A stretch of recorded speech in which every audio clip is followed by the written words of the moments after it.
I have said this from day one of my career in consumer insights specific to retail is consumers are so routinized. They do not give up their habits. Think about the adoption rate of online grocery shopping in the US. Even post-COVID, it is still so low. And the reason for that is because we grocery shop on such a habitual basis. We know exactly where items are in our store. And no one has figured out a way to intuitively merchandise a digital grocery store that matches the level of routine faced by an individual. So I just think we have these ingrained behaviors that won't go away, and also this desire to be in control and feel empowered. And I think, again, I love Agentic. I do think a big part of the retail future is Agentic, but I don't think it's mutually exclusive. Welcome to the Retailgentic Podcast, where we explore the intersection of retail, e-commerce, and AI agents, which we call Retailgenic. Our mission is simple. We are shining a bright light on the new Agentic AI shopping megatrend, which will disrupt the trillion-dollar digital retail market. The stakes are high.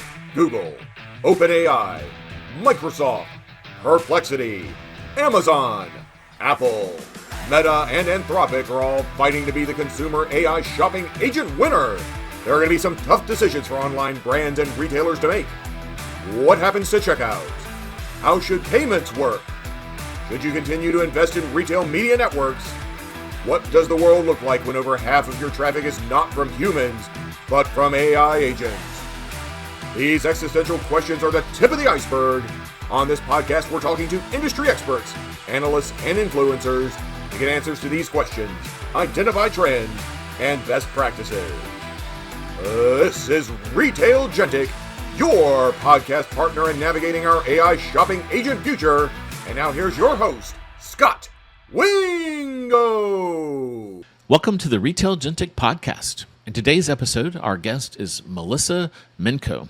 Melissa is the Global Director of Retail Strategies and Insights at CI&T, which is a 30-year-old global company that helps companies in many categories build efficient and intuitive technology stacks.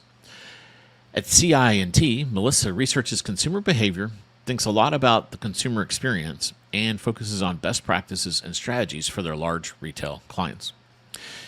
In this discussion, we cover a very wide range of topics, and I learned a ton. We talk about changing consumer behaviors due to Gen AI, a world where consumers can easily build their own shopping agents, which is fun to think about, some of the best GEO, Gen AI engine optimization practices for retailers, the future of loyalty programs, and TikTok's role going forward.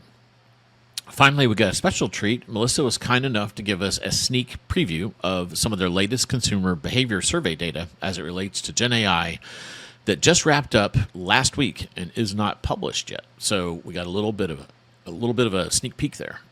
That's just the tip of the iceberg in this conversation. Without further ado, here is my interview with Melissa. Enjoy.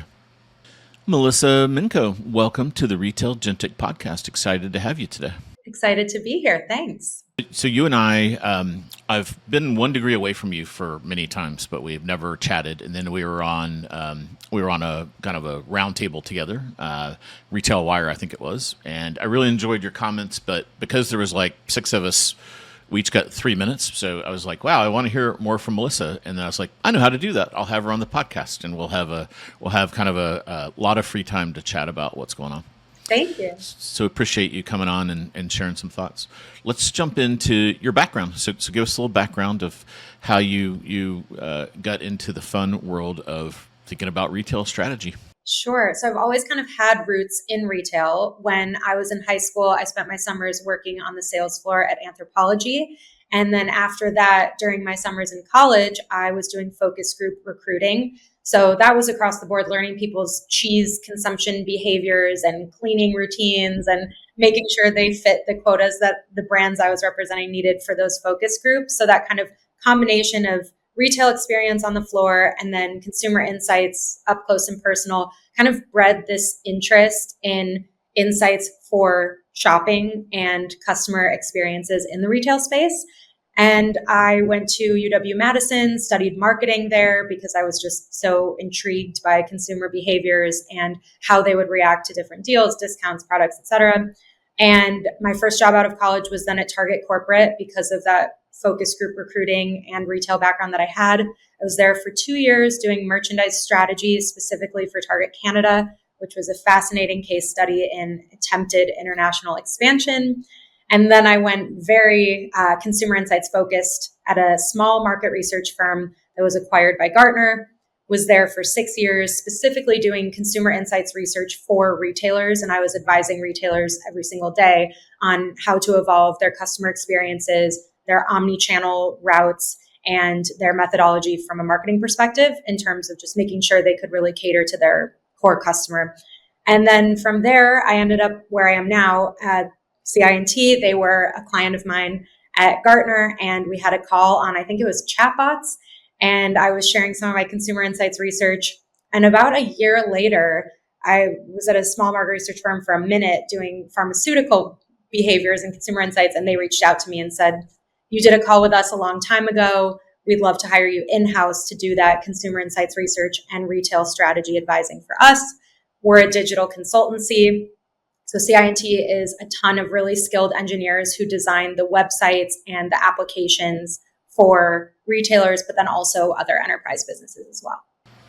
Yeah, and CI&T was new to me, so I had to do some brushing up. And I was, it's extremely global. I think headquarters is in Brazil, but I see you're in London. If you're just listening, you're missing a beautiful view of the London skyline there, and then offices all over. Tell us a little bit more about. Like, is their focus 100% retail, or that's one of many verticals? And then what types of retail projects do they do? I'd love to learn more. Yeah, exactly. So their focus is all across the board. We have health and life sciences clients. We have fintech clients. We have retail clients, manufacturing, et cetera.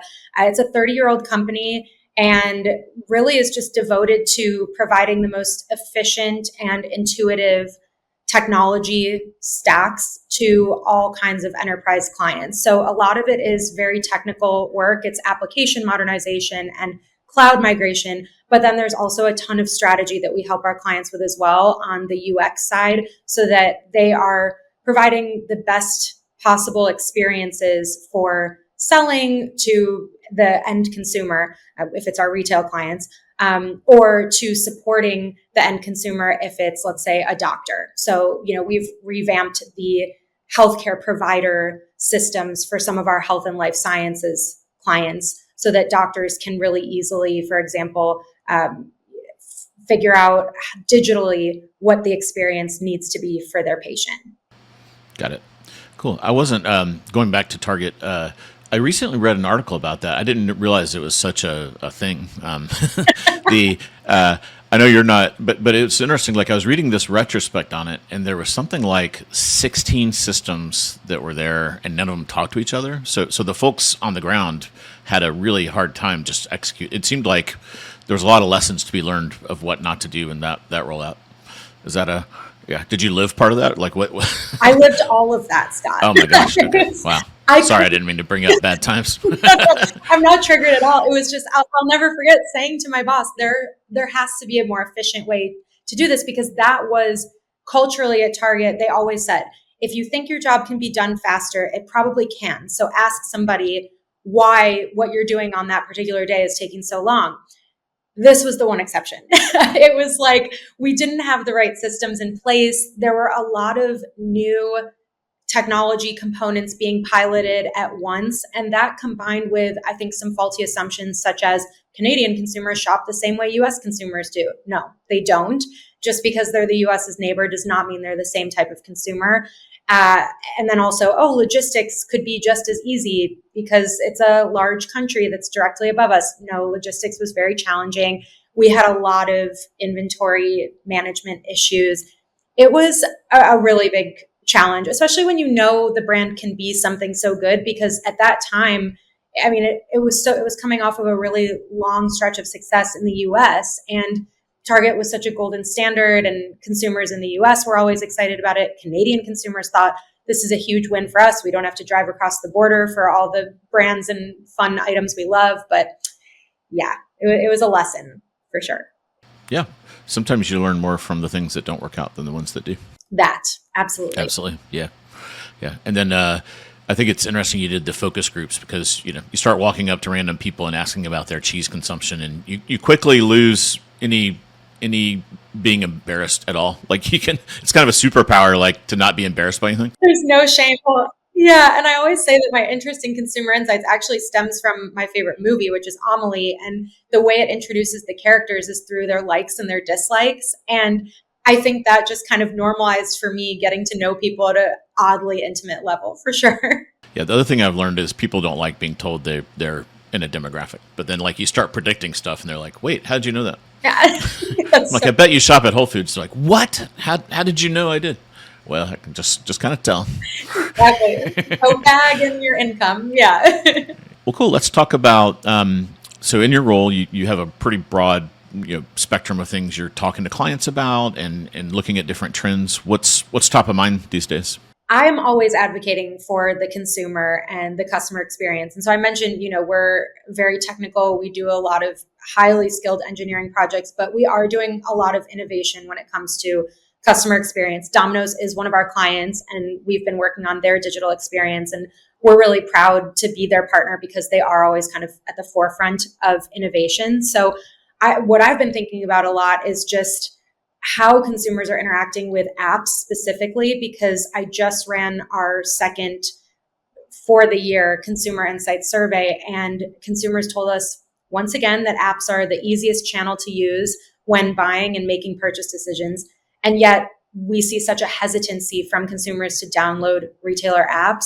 So I'm always just thinking about that tension because I know there's so much opportunity there.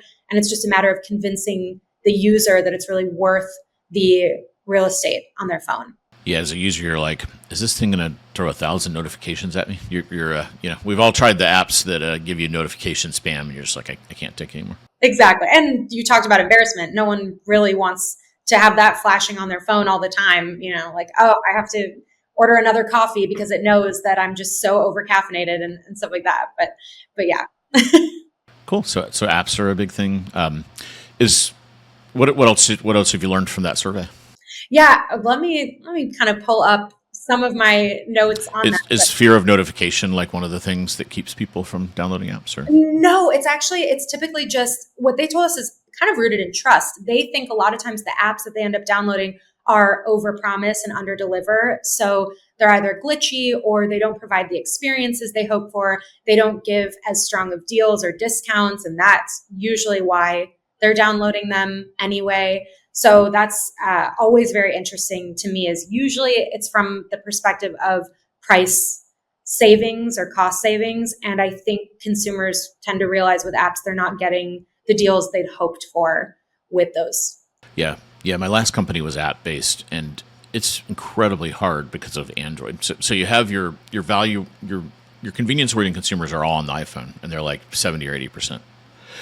But then your value-oriented people who want the app for the promo codes and stuff, to your point, they're all on Android. And Android's a hot mess because, you've got people that are like, oh, I'm from the UK and the US, and I have a Xiaomi phone, and it's running Android, some variant of Android you've never seen, and your app doesn't work on it. And there's nothing you can do for that because you literally can't get the Chinese phone in the US. They're upset. You're frustrated. The Android ecosystem makes apps like almost impossible to build. Just like the complexity of it is just bonkers. Totally. Well, this is very timely because I had a massive nightmare last week. You mentioned that I'm in London. I moved here 3 weeks ago. My app store was still a US app store because my Apple Care was purchased in the US. So I couldn't download any UK apps. I was completely locked out, and I couldn't use my US apps either. So it was a mess. Yeah. You realize how important that is when you can't get to the things you need. Exactly. Like Uber, once the overground is shut down for the night and stuff like that.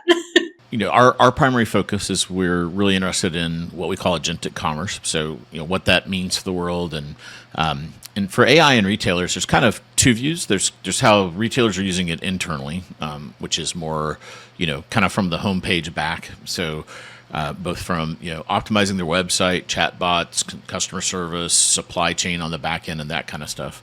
And then we think more about the outside in, which is ChatGPT is adding shopping features, and Amazon has an agentic feature, and so on and so forth.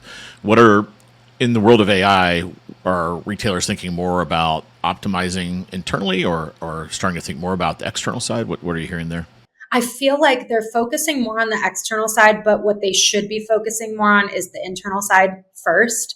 And we talk a lot, we actually have a whole long list or a framework of ways that you can upgrade your GEO strategy so that your website and your digital channels are best set up for success when these agents are crawling. Because I think external will absolutely be very important. There's kind of three types, right? It's like there's two forms of external. One is where the retailer owns the external, and then there's also the third parties that will own the external. And then there's the consumer who may start building, and probably will start building, their own agents to be shopping. So there's so many different ways this will be relevant in terms of how consumers are shopping. And I think the retailers that are only thinking of it in one way are not really internalizing what omnichannel has become. I know people have kind of said omnichannel is an irrelevant term in favor of unified commerce, but omnichannel is still, in my opinion, an extremely important term in the sense of it speaks to the consumer's experience,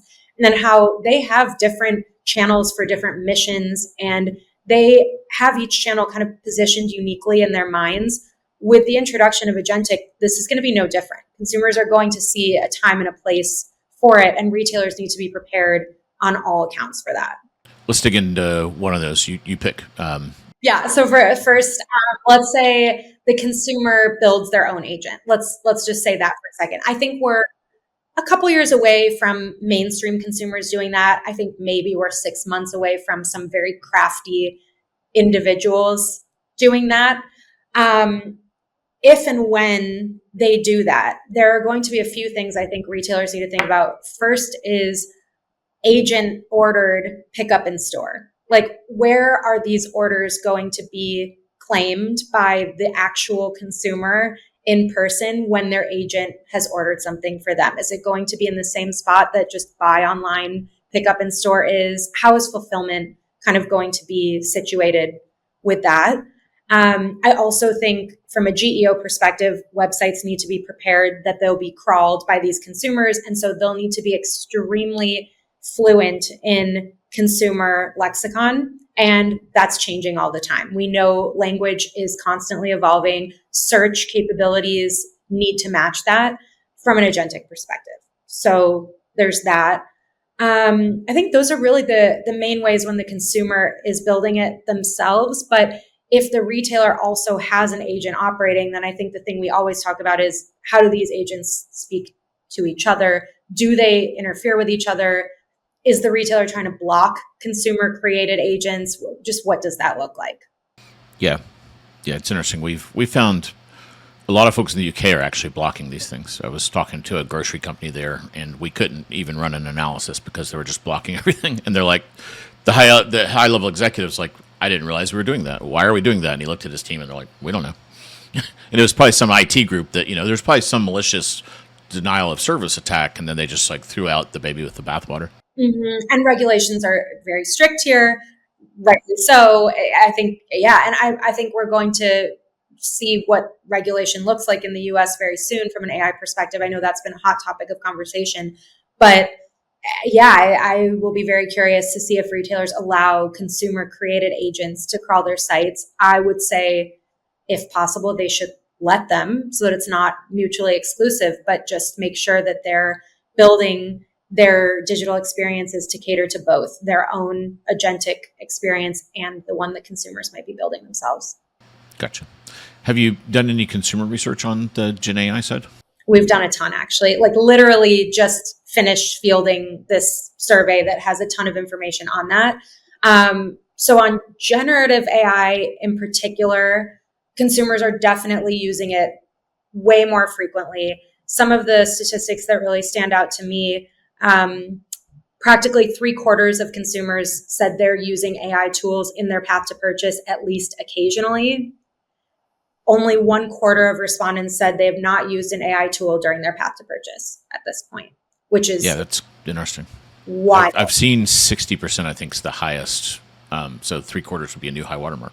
But it's pretty, you're more current. There hasn't been a lot out since GPT-5 dropped in early August. So I don't know when you ran your survey, but it's going to be interesting. I think 5 will actually elevate things because it exposes more people to reasoning models. There was some drama over people being attached to 4.0. I think that was overdone, but yeah.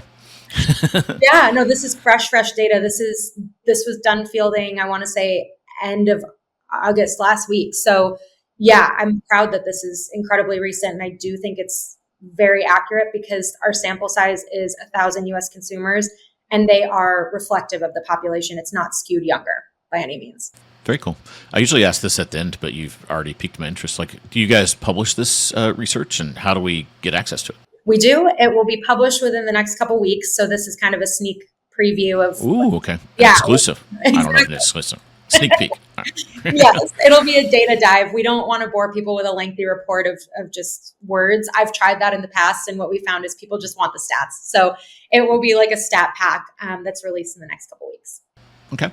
And then do we just go to your LinkedIn? Is that the kind of good shortcut, or just go to CI&T, or where do we go to find this? Yeah, CI&T's website. So CI, spell out the word and T.com, and we'll have a banner on the front for a while about this.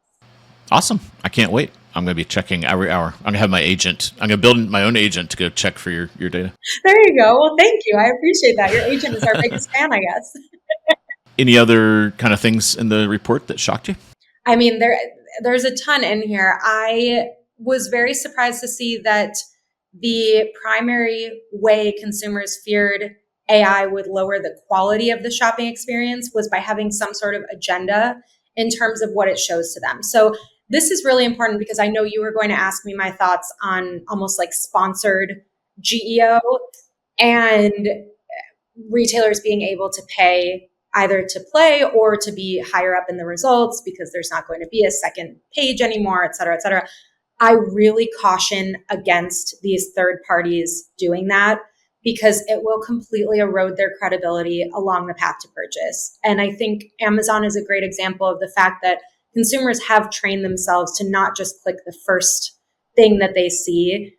We're really skilled. We're really well-informed shoppers these days. And if we think we're being sold something because a brand has paid and it doesn't live up to that, like maybe we'll try it first, but if it doesn't live up to that, they wise up really quickly and they'll change their shopping behaviors. So consumers really want to feel in control despite being very open to agentic and generative AI being really involved. Yeah, we had this professor on, and he had data that showed people trust Gen AI more than a friend. And then I saw another one. This was an e-marketer where it's website is at like 9% and Gen AI is at 18%, just kind of tied with store at this point. So it's almost tied with going into the store, seeing the product and talking to a sales associate.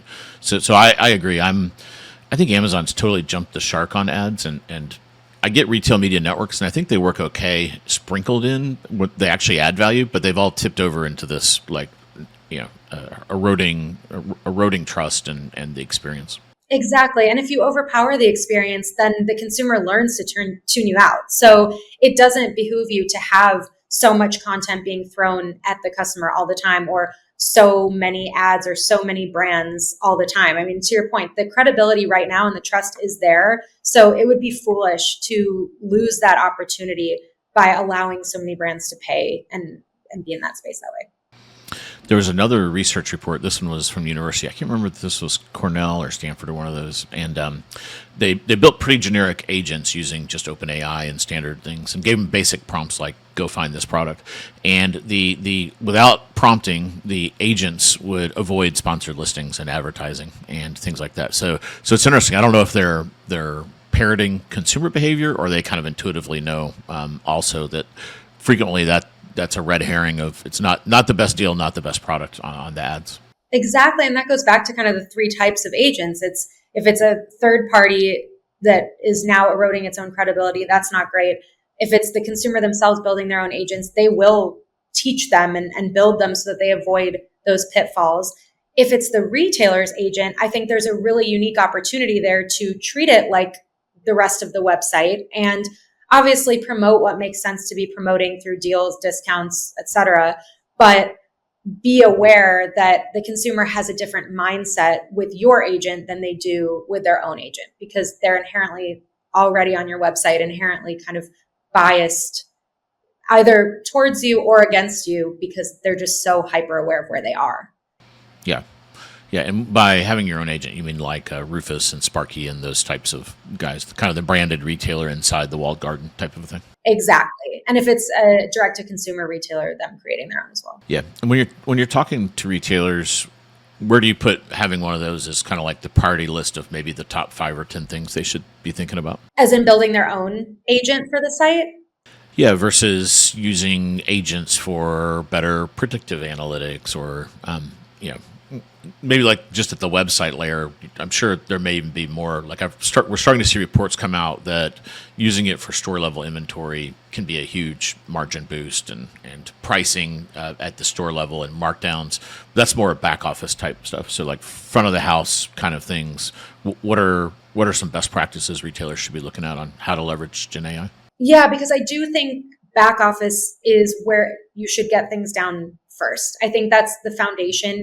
Inventory management, predictive analytics, so crucial. That's the backbone of high functioning retail. I mean, when we spoke about Target Canada and the fact that the store shelves were empty, it doesn't matter if you have this really cool agent on your website. If when the consumer then goes to your brick and mortar presence, there's nothing there, that will ruin your brand so much quicker than if you have a cool agent on your website. So I am always an advocate of using new technology for the fundamentals first and foremost. So use these agents, back office, build the technology that you need. And that's what we're helping our clients do right now. We're literally using generative AI for coding purposes and for quality control and a ton of kind of the back end that boosts inventory management capabilities and saves teams a ton of time. We have all these great stats on labor hours reduced in like customer support, for example, with one of our banking clients, because we've leveraged Gen AI for coding purposes and for technology, like application modernization purposes. So I think that's where I'm kind of lucky in my job too, because I work for this company that does so many really impressive, highly technical things, but I get to talk about it in a fun, strategic, innovative way, kind of bring the best of both worlds together. But I'm very passionate about getting your ABCs first, using the technology for that, and then create the really cool agent that can interact with the consumer, because the consumer won't be ready just yet, but your back office needs it right now. Before we kind of pivot to the future, did you see, and on the monetization thing, did you see I think we talked about this on the Retail Wire, but mid-July, Financial Times had this leak that ChatGPT is kind of under NDA showing a hosted checkout. And in my world, I come from a marketplace kind of world. It's almost like I think they're going to become marketplaces. Now, they may or may not add advertising, but before I do, I think they'll become a marketplace, meaning they'll want things to run through their checkout, and then they'll charge a percentage of sales, just like eBay or Amazon do. Now, unfortunately, marketplaces are kind of synonymous with Amazon, and it's kind of a hybrid model because it has the 1P, what I would call 1P and 3P, first party and third party. So I think they'll only be third party, which will be nice because unlike Amazon, they won't be competing as a retailer alongside you. Right. I don't see a world where that happens. They've got enough on their plate to deal with that. So what do you think that's going to happen? Do you think all the others will follow suit? And what do you think retailers should engage with that, or just kind of like that? Don't lose touch with the consumer? Do you have a point of view on all those things? Yeah, I do think that's going to happen because it goes back to frictionless experiences for the consumer. I think the consumer is much more likely to embrace them in a checkout moment because it's, a one click after they've been doing their research than they would be with the actual search functionality of it if they think that that's biased and sponsored. The checkout piece, I don't think consumers really care that much about from a branded perspective. And I think in terms of advice I would then give, therefore, to the retailers is you can't really care about that as much because the actual purchase moment is so much less branded and so much more just about efficiency for the consumer. The branded opportunities and the loyalty opportunities really come from the full shopping experience and the search part of it, if the retailer is able to help the consumer find exactly what they're looking for in that moment, all of that. So I would really focus on the brand building, more kind of relationship building moments than the actual purchase part of it. Gotcha. Interesting. But also don't stop letting consumers buy from your website, because that's going to frustrate them if they can't. Yeah. You got to try to have you got to up your game on your website too. If people are going to shop there, then you need to always be innovating on your website to make the checkout faster and all these things. This is what I keep saying is we panicked when e-com happened and we said, okay, brick and mortar is irrelevant and no one's going to shop stores anymore. Well, our data still shows that brick and mortar is the first part of most purchase journeys across all categories still, even though e-commerce grows and mobile commerce continues to grow, and we would be nowhere without digital commerce for sure. There's a time and a place for every single channel. And that, again, is the value of omnichannel and why consumers are omnichannel shoppers. And I think the retailers that press pause on their own digital experiences to try to get so far ahead and figure this whole agentic and generative AI plight out without keeping tabs on their proprietary experiences are going to fall behind. And I'm not saying they shouldn't double down on agentic and on generative, like third party and figuring out their place in that mix. They absolutely need to. And that's why we have a whole GEO strategy and framework for our clients. But at the same time, do not give up on your proprietary experiences, because consumers are still going to look there. Got it. Can you share any tidbits from your GEO framework and strategy? Yes, I can. I actually have some of those ideas up. So one thing we talk about is brainstorm questions your target audience asks that eventually lead them to your business as an answer. So kind of working backwards a little bit, and then develop content based on the answers to those questions. Kind of play Jeopardy, I think that's really, really important. We also talk a lot about just focusing and doubling down on content and providing expertise through your content, because that's what consumers are seeking. That's kind of what the core of this movement is all about, is consumers wanting to feel more educated than ever before. So make sure you're empowering them to feel that way. And content is really the gateway, or the only way you can do that. So those are kind of the two tips I would share. And then I would also direct people to this article, which we can put in the notes too. But yeah, it's really important to be kind of playing Jeopardy, working backwards to build, and then also really focusing on your content from an educational perspective. Do you advocate, and we've been doing this in retail for a while, but I think it's worth revisiting. So a lot of retailers have these personas. Usually they're kind of cheesy, like, Sally the soccer mom and stuff.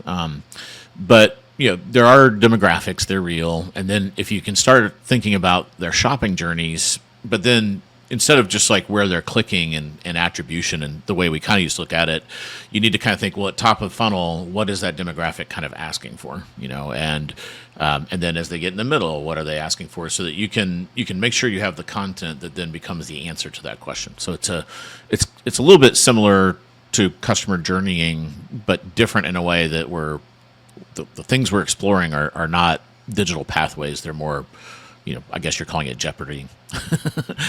Exactly. Yeah. You kind of have to work backwards a little bit. How would someone arrive at my product or my business in the first place? And then make sure that you're incorporating that not only into how you're tagging, but also all the content that you're creating, so that if these third-party agents are combing, they'll be able to find you. Yeah. Another topic I find really interesting is if we enter this world where we have these agents either built by the shopper or third party, and they're interacting with the retailer, and maybe you're checking out on the retailer or at one of the external agents, life's going to get really complicated, because people could actually build their own agent that has a checkout too. That's a whole nother thing that can be happening. So people have the ability to build their own like little marketplace in a way, or multi-cart kind of a thing. But through all that, I kind of wonder, it feels like a good defensive mechanism for that, or a way to kind of like inject your brand, is a loyalty program. But I think it's going to be very different than the way we think of it today. I know you've written about some of that. Where do you think loyalty goes, and how can you use that in this world as a good little bit of a defense or a way to keep the customer thinking about you. Yeah, I'm fascinated by the topic of loyalty, especially because I think Gen Z is the least brand loyal generation to exist.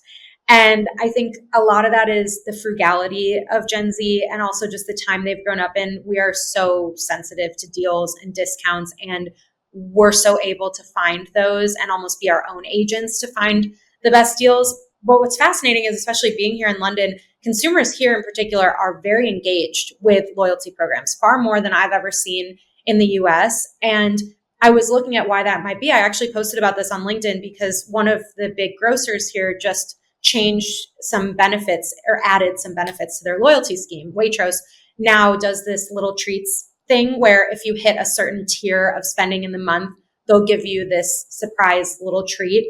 If you hit the next tier, same thing. Obviously, Sephora does something like that, but in the grocery space, we haven't really seen that encouraging a certain amount of spend, and it's per month. It's not on an ongoing basis. So the sense of urgency is kind of there, which I think is really smart. But I say all this to say, the reason loyalty programs are more of interest to English consumers is because there is a lower cost of living in the UK than there is in the US, but there's a higher level of purchasing power in the US, not the UK. So with less purchasing power comes more interest in maximizing the purchase power that you do have, the money that you do have. And that's why loyalty programs are so big here, is everyone's always trying to get the best bang for their buck. Whereas with US consumers, we have a higher purchasing power. We don't care as much as we probably should, frankly, about how loyalty programs can benefit us. And so, very long-winded answer to say, I believe loyalty programs will still be important, but they're really going to be down to the bare bones, just about saving consumers money when their agents are all over the place, crawling, trying to find what they're looking for. I think the loyalty program is what will keep consumers tied to certain brands over others, and that'll be included in the criteria for the agent to say, purchase this brand for me, unless this brand that I have loyalty points with and I've hit the threshold can allow me to cash in those points and make a purchase there. So it'll take into account what each of your loyalty wallets looks like at different brands. Yeah, do you think we then get to the point where every retailer welcomes the shopping agent in and they have like a little bit of a negotiation, and that the retailer, let's say the retailer is having a slow month, it's like, September 23rd, and they need to juice the top line, and they dial the agents to be a little more aggressive on discounts and that kind of thing. It's kind of like we've always talked about airline like seating, or pricing. I actually think it tends to go the other way versus going up like airlines do, because they have a scarce, they have a more of a scarce, one of each seat. We've always talked about that in retail. It's just hard to execute. Now in stores, they have the digital tags and they're kind of getting there a little bit, but not at the individual shopper level where it could get really interesting. Totally. And I've always loved the idea of dynamic pricing. I think more retailers should be able to talk about dynamic pricing in a way that makes consumers warm up to it, because our data has shown consumers don't love the concept of dynamic pricing because sometimes they think retailers are just using it against them. But to your point, if they can feel empowered with their agent to haggle with these different brands and talk about, well, I have XYZ loyalty points remaining, can I use these to get a better deal? That's where I think loyalty can definitely come into play here. Yeah, I also wonder, we've talked about group buying for decades. I'm sure when you were at Gartner, you got pitched on 6 companies or something that were doing some kind of group buying. They kind of come in waves through the different generations, and none of them have ever gotten any momentum. But I wonder if we play that out, so now I would say, all right, I want this product at this price, go find other agents, and then they could like team up and then go to the retailer and say, I've got 10 other people that want to buy this Sleep 8 for this price if you can meet these criteria, kind of thing.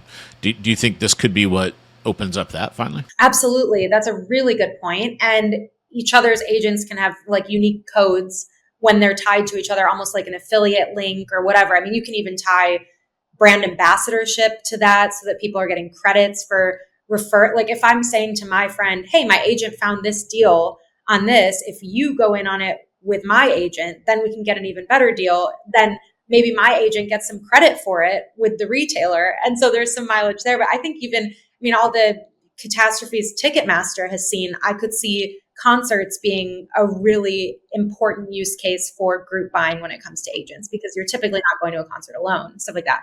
So, any other predictions, kind of 2 to 3 years out, that or you're more reading the tea leaves right now than predicting too much in the future. But do you have any points of view on that? No, I mean, I'm always thinking about the future as well. Yeah. Yeah. Because we're on this exponential growth curve.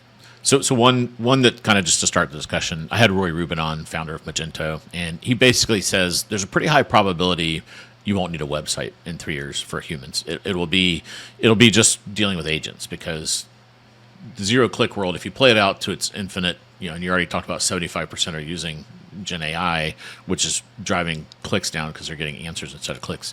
So I saw you shake your head. You don't think that's going to happen. What's your counter argument to that? It just goes back to this panic of brick and mortar. I just don't see a world I have said this from day one of my career in consumer insights specific to retail, is consumers are so routinized. They do not give up their habits. Think about the adoption rate of online grocery shopping in the US. Even post-COVID, it is still so low. And the reason for that is because we grocery shop on such a habitual basis. We know exactly where items are in our store. And no one has figured out a way to intuitively merchandise a digital grocery store that matches the level of routine faced by an individual.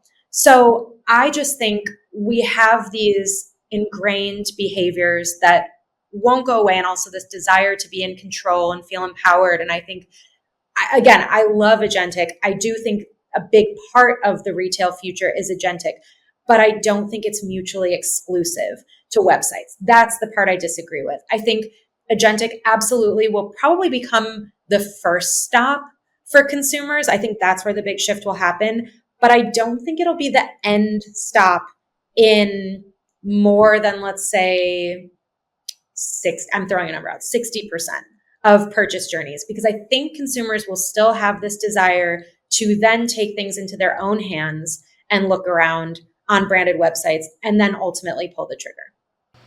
Got it. Do you think agentic commerce is additive? Because it feels like e-commerce has slowed down over our period of working on this stuff. So you think it'll be additive? I think it's 100% additive. I don't think it's mutually exclusive. I think it's helping consumers learn certain behaviors, teaching them a lot. It's making them more savvy shoppers, which is just the constant quest that they're on. And every year they become more savvy. But I don't think it's a replacement. I think it's an augmentation. Depending on what data, U.S. data is, we're growing at like 6.8%. Retail's like 3 and change. And then I saw a Bernstein report where their Wall Street analyst said he thinks Agentic will add 1.5 to 2.5, so at the midpoint 2%, which doesn't seem like a lot, but on top of 6.8 going to 8.8 it's like a 30% lift. Does that pencil for you? Yes, that sounds appropriate. And I also think there's categories where Agentic will be far better for consumers, and then there's categories where Agentic just doesn't have a place. If you think about like car buying, for example, certain people are just never going to want to buy a car online. They just won't, no matter how advanced things get. Or produce, like it kind of goes back to buying produce too, which is so basic, but I don't know that people are going to feel comfortable buying certain things through an agent, no matter how advanced agents get. But again, I do think Agentic is a massive part of the retail landscape. And I think you said, what does the future look like? Or are you reading the tea leaves? One thing I think is the future of retail is there's a Melissa agent that I've created, and she has a separate agent for each category that she's comfortable shopping agentically. So home decor, I have a particular style. Apparel and accessories, I have a particular style. And then travel, for example. And so the Melissa travel agent does a great job of figuring out my bookings for when I go home for the holidays. But she's not going to be useful for planning a vacation, because I am pretty open-minded when I'm planning a vacation, and my criteria is going to be in flux, and it just won't work to have, even these rules that are constantly being relearned by my agent, it won't be productive, honestly, for an agent there, but it will be very productive to just set my calendar to the few times a year I'm going home, and the agent can tackle which airline and which flight time and all that based on a variety of different evolving reasons. But like my furniture agent, if I don't change my style, she could have easily purchased for the apartment I'm in right now, because I kind of decorated my apartment that I'm in right now the exact same way I decorated in the States. So, or if, as long as my apparel style doesn't change, I think it could be great to have an agent that I've let her know, if you will, that these are my 3 style influencers that I'm inspired by. And then she goes and purchases things in my size based on what's on sale and based on the season and the influencer that I'm more resonating with at that time. So that to me is the future with Agentic. Yeah, I think that's right. I think the agent plays a different role. Like a lot of them, it's your point person. It just like runs point and then checks in with you. But even on where you talked about like a fun vacation, I think you still use it, but it's more of like your GPS. You're just like, oh, okay. It's helping you. You're like, okay. So a lot of people, the nice thing about being in London is you go like anywhere in the world. So you should definitely add Tunisia, because that's where Star Wars was filmed. I'm a little bit biased, but so if I were you, that's what but then I'm like, is that scary? Is it safe? Where do I go? Where do I stay? You can all this kind of stuff, but you want it to like help at the search part, but then you probably want to book it yourself, because you're going to want to kind of curate that at a very, very detailed level. Totally. And I mean, there's certain things it just can't know, that in certain moments, like all of a sudden my friend says, I'm coming with you. I mean, unless, I tell it, oh, change this to 2 people, it's not going to know that. So, I mean, there's just kind of an ongoing fluidity with vacation travel that's different from when I'm going home for the holidays. So that's where I think the future of Agentic is it very much exists. It augments, it can provide me a bunch of options, but it's not actually purchasing on my behalf in certain categories specifically. Awesome. Well, any last comments you want to throw in before we wrap it up? I don't think so. I think we've been pretty comprehensive in our discussion.